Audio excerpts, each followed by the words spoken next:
C'est quand même dingue quand on y pense, mais il est statistiquement prouvé que les gagnants d'une très grosse cagnotte au loto, ils ont beaucoup plus de chances de faire faillite dans les 3 à 5 ans qui suivent. Ouais, c'est un phénomène super connu et c'est fascinant. Mais carrément, c'est un paradoxe total. On leur donne des millions, genre la ligne d'arrivée matérielle absolue que tout le monde rêve de franchir un jour, et pourtant, Et pourtant, tout s'effondre presque immédiatement. voilà, c'est ça. Et la raison, en fait, c'est parce qu'on leur a offert la destination sur un plateau d'argent. Ils n'ont jamais eu à faire le chemin pour y arriver. Absolument. Le voyage a été complètement court-circuité. Et c'est exactement ce paradoxe qui est au cœur de notre exploration en profondeur aujourd'hui. On va se pencher sur une vidéo qui cartonne sur YouTube, qui s'intitule « Le secret du succès révélé. Cette histoire va changer votre vie ». Un titre un peu putaclic, on va pas se mentir. Ah ça, c'est très YouTube, oui. Mais à première vue, ça ressemble juste à un simple conte philosophique. C'est l'histoire d'un jeune homme, Yacine, qui vit dans un petit village isolé. Et ce garçon, il est dévoré par l'ambition. Et surtout, il souffre vraiment du mal du siècle, quoi. Oui, l'impatience chronique. Il veut la gloire, il veut la richesse, et il veut que ça tombe du ciel là, tout de suite. Du coup, après pas mal d'échecs cuisants, il décide de chercher un raccourci. C'est classique. Le fameux hack. Exactement, le hack ultime. Il part donc voir un vieux sage qui vit en ermite à la lisière d'une forêt pour lui arracher ce fameux secret. Et ce qui est vraiment intéressant ici, c'est que sous ces airs de petites fables traditionnelles, cette histoire, c'est en fait une déconstruction chirurgicale de nos attentes modernes par rapport au succès. C'est-à-dire, Le récit cache un véritable cadre psychologique, en 6 étapes très précises. Le but de notre analyse aujourd'hui, c'est pas de vendre une pensée magique ou une méthode de manifestation en 5 minutes chrono. ah non, on laisse ça aux influenceurs de développement personnel douteux. Exactement. L'objectif, c'est vraiment de décortiquer les mécanismes neurobiologiques et comportementaux qui séparent en fait ceux qui rêvent juste de changer de vie de ceux qui finissent par le faire réellement. Et c'est pour ça qu'on va plonger dans les détails de ce récit. On va voir comment des concepts psychologiques hyper contemporains sont encodés dans une histoire millénaire. Tout à fait. Donc Yacine, il débarque devant la cabane du sage. Il a vraiment l'attitude typique du client qui veut acheter un résultat. Il demande la formule magique, il est prêt à payer n'importe quel prix pour une solution instantanée. Et évidemment, le sage ne lui donne pas de solution miracle. Pas de parchemin magique, rien du tout. Il lui donne juste rendez-vous le lendemain à l'aube, au bord d'un grand lac. Le lendemain, le sage lui dit d'entrer dans l'eau. Et là, Yacine doit s'attendre à un rituel un peu mystique, j'imagine. Carrément. Ils s'avancent jusqu'à ce que l'eau glaciale leur arrive à la poitrine. Yacine attend la grande révélation. Et là, boum, sans aucune sommation, le sage l'attrape par la nuque et lui plonge violemment la tête sous l'eau. Ah oui, c'est radical. C'est une violence dingue. Il le maintient avec une force incroyable pour un vieilleur. Yacine est surpris, puis c'est la panique. Il se débat, il avale de l'eau, il croit vraiment que le vieux est devenu fou et qu'il va mourir noyé. C'est l'instinct de survie pur qui prend le relais. Exactement. Et juste avant de perdre connaissance, le sage le tire hors de l'eau. Yacine crache, tousse, il lui hurle dessus en demandant ce que ça veut dire, et le sage, super calme, lui demande « Quand tu étais sous l'eau, quelle était la chose que tu désirais le plus au monde ?» Et la réponse est évidente. Bah oui, il voulait respirer. Et c'est là que le processus commence vraiment. La réponse du sage pose les fondations de tout le reste. Il lui explique que le succès, il viendra seulement le jour où son désir de réussir sera devenu aussi vital, aussi urgent que ce besoin de respirer sous l'eau. C'est une image forte, très forte même. Ouais, parce que l'histoire illustre la différence fondamentale entre une motivation qu'on appelle extrinsèque, un peu superficielle, et une véritable nécessité viscérale. D'accord, mais En gros, tant qu'un objectif n'est qu'une préférence, genre « oh, ce serait bien d'avoir une meilleure carrière, ce serait cool d'être en forme », le cerveau ne va pas débloquer l'énergie nécessaire pour supporter la douleur de l'effort. bon, décortiquons tout ça parce que moi, je suis un peu sceptique sur cette partie. L'image de la noyade, elle est frappante, oui, mais honnêtement, cette métaphore, elle me dérange un peu. Ah bon? Pourquoi? Traiter chaque ambition professionnelle ou personnelle comme une question de survie biologique, de vie ou de mort, ça me semble être la recette absolue pour un burn-out fulgurant, non? Je vois ce que vous voulez dire, enfin ce que tu veux. Pardon, je vois tout à fait l'idée. Maintenir un niveau de stress digne d'une attaque de requin juste pour lancer un projet ou se lever le matin, c'est hyper toxique psychologiquement parlant. C'est une objection super valide, mais il faut vraiment séparer l'état de panique de l'état d'alignement. C'est-à-dire, Le sage, il suggère pas du tout de vivre avec des niveaux de cortisol qui explosent au quotidien. Il parle en fait d'éliminer l'ambivalence. L'ambivalence. Ouais. Quand on se noie, le cerveau fait un tri instantané. L'amygdale, c'est notre centre de traitement des émotions liées à la survie. Elle prend les commandes et elle coupe toutes les distractions. On ne pense plus à sa liste de courses, quoi. Exactement. On s'en fout de ce qu'on va manger à midi ou de ce que pensent les voisins. Il y a une clarté totale. Et la métaphore nous dit que la plupart des gens échouent parce qu'ils ont des désirs contradictoires. Ils veulent le beurre et l'argent du beurre. C'est ça. Ils veulent le succès de leur projet, oui, mais ils veulent aussi le confort de leur canapé, la validation de leurs amis, et surtout, zéro risque de rejet. Donc si je comprends bien, quand la réussite devient une nécessité, on arrête de négocier avec soi-même. Absolument. C'est moins une question de terreur que d'hyperfocalisation. D'accord, je vois mieux la nuance. Du coup, Yacine comprend à ce moment-là que son ambition, c'était juste un passe-temps vaniteux. Le choc thermique l'a bien réveillé. Et comment? Mais bon, avoir très envie de respirer, ça ne construit pas un bateau, on est d'accord? Une fois qu'il est sur la rive, trempé, mort de froid, avec cette nouvelle clarté mentale, qu'est-ce qu'il fait? Il faut passer à l'action. Voilà. Comment on traduit cette intensité dans la vraie vie? Et la réponse du sage vient complètement casser le rythme. Yacine demande quelle grande quête épique il doit accomplir. Et là, le contraste est génial. Oui, le sage se baisse, il ramasse un petit caillou ridicule sur la berge. Il lui dit que les immenses montagnes finissent par s'effriter avec le temps, mais que ce minuscule caillou, il ne bougera pas d'un seul millimètre sans une action intentionnelle. C'est une belle image. Il lui demande de ne pas chercher à conquérir le monde, mais de choisir une seule action, minuscule, à changer dès le lendemain matin. Et le choix de Yacine est parfait par rapport à la psychologie comportementale moderne. Il décide juste de se lever 1 heure plus tôt, sans aucune excuse, pour aider son père au champ. C'est tout. C'est tout. Rien de grandiose. Zéro révolution. C'est là que ça devient vraiment intéressant, parce que je suis sûre que pour beaucoup de gens qui écoutent ce genre d'histoire, cette étape, elle est hyper décevante. Ah bah ça manque de paillettes, ça c'est sûr. Carrément. On s'attend au secret ultime du succès et on nous sort « mets ton réveil un peu plus tôt ». Dans notre culture biberonnée au lancement de start-up grandioses et aux transformations en 30 jours, ça fait pas rêver de juste sortir de son lit en silence. C'est vrai, ça manque cruellement de glamour. Mais c'est exactement là que réside la mécanique de l'effet domino. L'effet domino, oui, c'est la métaphore parfaite. Si on veut faire s'effondrer une tour de domino géante, la pire stratégie du monde, c'est d'essayer de pousser directement le domino qui fait 5 mètres de haut et qui pèse 2 tonnes. On va juste se casser l'épaule et se frustrer. Voilà, et on abandonne. La physique prouve qu'un petit domino peut en faire tomber un autre qui est 50% plus grand que lui. Tout à fait. Donc on commence par une pièce de 2 cm qui en pousse une de 3, puis de 5. Le réveil matinal de Yacine, c'est ce tout petit domino de 2 cm. Il fait est que quand il arrive au champ le premier, son père hallucine face à cette énergie nouvelle. Yacine n'a encore strictement rien accompli dans le monde extérieur. Non, rien du tout. Il a juste remporté une micro-victoire contre lui-même, contre son propre confort. Et cette petite victoire, elle est primordiale pour son identité. Ça me fait penser aux habitudes atomiques. Exactement, on est en plein dans les travaux de James Clear. Le but de ce premier pas, c'est pas d'être ultra productif tout de suite. Le but, c'est de créer une preuve tangible qui vient contredire l'ancienne identité de Yacine. Ah, parce qu'avant, il se voyait comme un flemmard impatient. Voilà. En se levant tôt, il dépose un bulletin de vote pour sa nouvelle identité. Je suis quelqu'un qui agit. C'est ça qui rend l'inertie paralysante du perfectionnisme. C'est super intéressant. Le seul problème de l'effet domino, c'est qu'il suffit d'un tout petit espace vide entre deux pièces pour que la chaîne s'arrête net. Et c'est là que la réalité frappe à la porte. Bah oui, le premier jour, Yacine est porté par l'adrénaline, le souvenir de la noyade. C'est poétique, c'est beau. Mais la vie, c'est pas un film avec un petit montage musical entraînant. Hélas, non. Au bout de 3 ou 4 jours, il se met à pleuvoir, il fait froid, il a des courbatures partout à cause du travail agricole.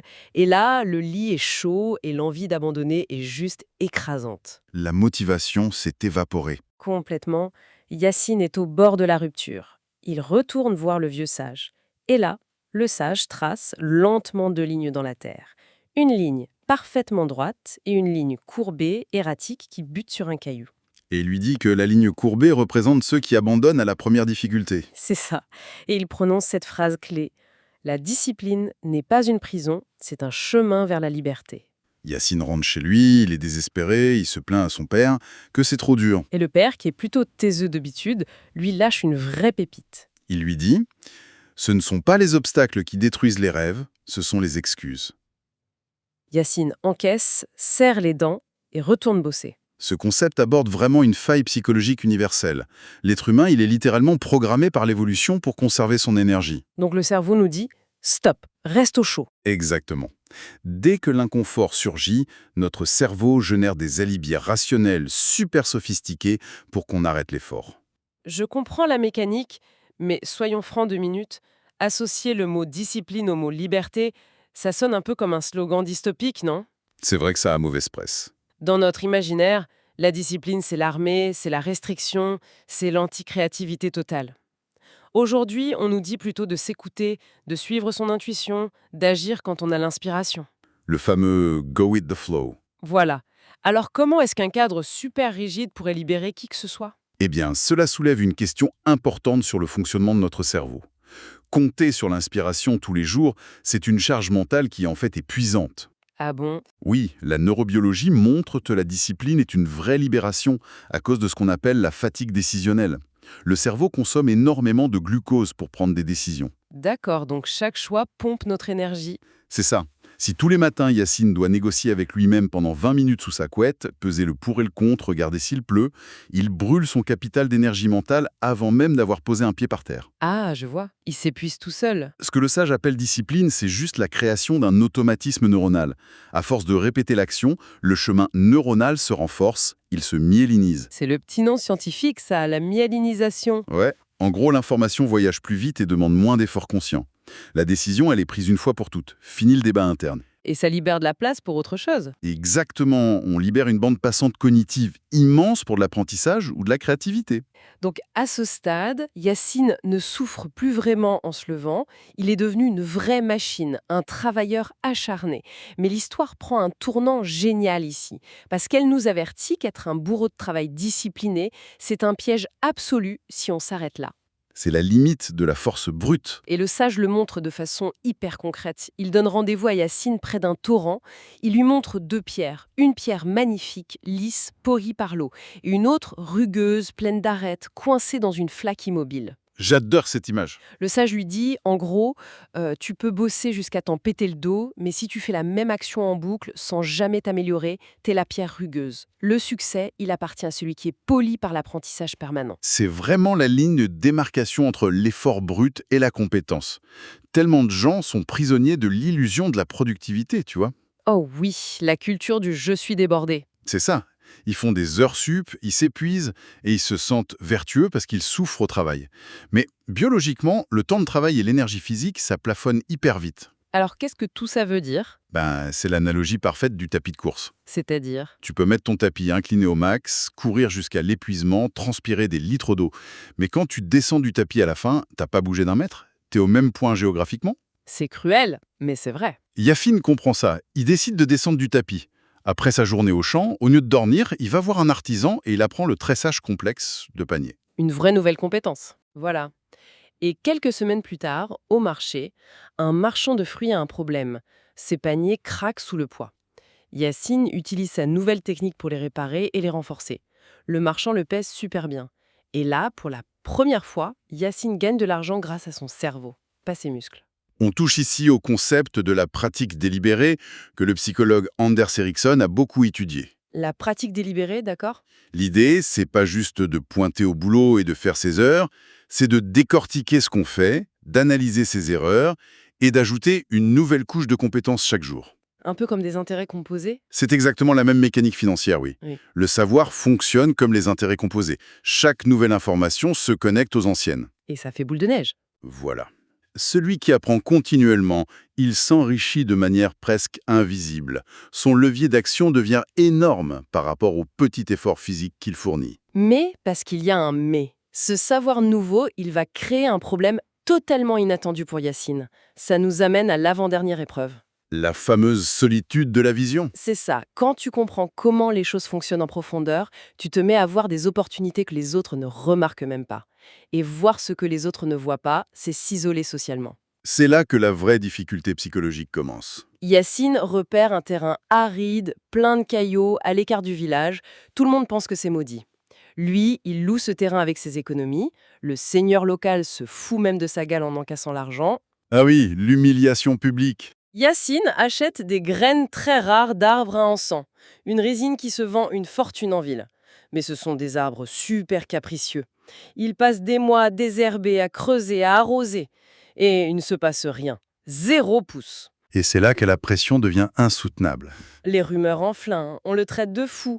Même son père a honte et le supplie d'arrêter, de trouver un vrai travail chez le forgeron. Si on relie ça à la situation dans son ensemble, la difficulté de la patience, c'est pas tant le temps qui passe, c'est la dissonance cognitive provoquée par les regards des autres. C'est affreux d'être le fou du village. On passe d'une résistance physique à une vraie résistance émotionnelle. Planter les mêmes graines que ses voisins, c'est rassurant, on a la même récolte. Mais on reste dans la moyenne. Voilà. Planter des graines rares, ça demande une tolérance colossale à l'échec perçu et à la critique. C'est une pression dévastatrice. Yacine craque un soir, il pleure seul dans son champ de terre vide, il se demande s'il gâche pas sa jeunesse. C'est le moment de doute inévitable. Souvent, on utilise l'analogie du bambou qui pousse sous terre pour illustrer ça. Mais je préfère une autre image, un peu plus urbaine. Prenons l'exemple d'un gratte-ciel. Un gratte-ciel. Yacine veut construire un gratte-ciel au milieu d'un village de petites maisons. La première année, tu fais quoi? Tu creuses un trou béant. Pour les passants, il n'y a pas de progrès. Pire, c'est un progrès négatif. Il y a un trou plein de boue et ça fait du bruit. Les voisins doivent dire « Regardez-le, il bousille son terrain, nous on a déjà un toit. Exactement. Mais si on ne creuse pas jusqu'à la roche-mère, le gratte-ciel, il s'effondre au 2e étage. Yacine, il est en train de creuser ses fondations. Et soudain, après des mois, une minuscule pousse verte fond la terre. » Et ça valide son approche totalement contrariante. Enfin une preuve. La patience évoquée par le sage, tu vois, c'est pas du tout une passivité zen où on attend en tailleur que l'univers s'aligne. C'est un effort hyperactif de maintien de sa vision, alors que tous les signaux extérieurs te disent d'arrêter. Et la vision d'Yacine, elle finit par payer de manière exponentielle. Les pousses deviennent des arbres robustes.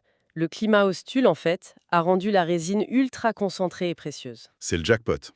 Un riche marchand débarque, il hallucine devant la qualité de l'encens et il achète toute la récolte pour une fortune. Le père de Yacine pleure de joie et s'excuse. Le village le respecte. Le succès matériel et social est total. Le compte en banque déborde, tout le monde l'aime. On pourrait s'arrêter là. Lancer le générique de fin, non? Eh ben non. Non. Yacine, riche et respecté, retourne voir le vieux sage.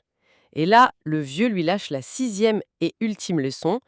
Le succès n'est jamais un événement, c'est une personne. La vraie conclusion. Il lui dit que l'or, les flatteries, c'est de l'illusion. La vraie réussite, c'est l'homme discipliné, patient et résilient que Yacine est devenu. C'est le parachèvement de toute cette architecture psychologique.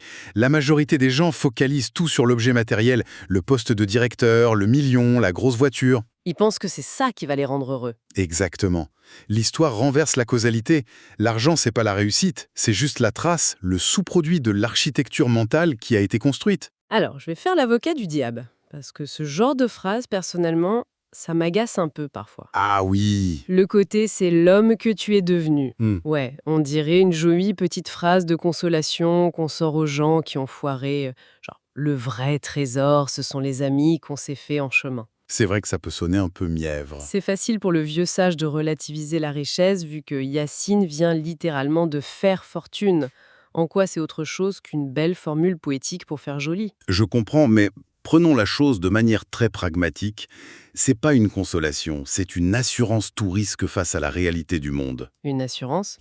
Imaginons que demain, un incendie ou une maladie ravage tout le champ de Yacine, ou que le marchand fasse faillite, Yacine perd absolument tout son argent. D'accord, le cauchemar. Est-ce qu'il est de retour à la case départ, comme le gamin impatient du début?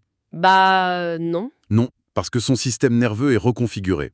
Il sait ignorer la critique. Il sait utiliser la pratique délibérée. Il sait automatiser sa discipline face à la douleur. Ah, je vois. Il a la recette. Ses actifs physiques peuvent brûler, mais ses compétences et sa résilience sont inaliénables. Celui qui obtient le succès sans cette identité, il vit dans la terreur de tout perdre, parce qu'il sait qu'il serait incapable de recommencer. Yacine, lui, il est devenu invulnérable. C'est un sacré changement de paradigme. Si on résume cette énorme machinerie psychologique, on a 1. Transformer l'envie en nécessité vitale. 2. Pousser le tout petit domino sans chercher la perfection. 3. Automatiser l'effort par la discipline pour économiser le cerveau. Ensuite, 4. la pratique délibérée pour ne pas juste s'épuiser bêtement. Et 5, la capacité à supporter d'avoir l'air d'un idiot pendant qu'on creuse les fondations. Tout ça pour arriver à la conclusion que l'or, c'est juste un diplôme et que le vrai trophée, c'est le câblage neuronal qu'on a forgé. Et le truc fou, c'est que ce schéma s'applique à tout. Écrire un bouquin, lancer une boîte, se remettre d'un traumatisme, le cerveau humain fonctionne avec les mêmes règles aujourd'hui qu'il y a 1000 ans. Et ça nous ramène directement comme un boomerang à la question de notre introduction. Sur les gagnants du loto. Absolument. On vient de voir que la difficulté, ce n'est pas un obstacle sur le chemin, c'est le mécanisme même qui fabrique le succès. C'est la forge. Donc, si on prend ça au sérieux, que penser de ceux qui, par un héritage magique ou un ticket de loto, reçoivent la destination finale sans jamais avoir traversé ni le lac glacé, ni les moqueries, ni la pluie? C'est terrifiant quand on y pense. Si la vraie valeur du succès, c'est l'armure mentale qu'on se forge en chemin, cette soudaine richesse matérielle sans effort, est-ce vraiment une bénédiction inouïe? Où est-ce le plus grand des pièges? Une magnifique coquille vide d'une fragilité absolue, prête à s'effondrer au premier coup de vent. C'est une réflexion qui mérite vraiment d'être méditée par ceux qui nous écoutent aujourd'hui.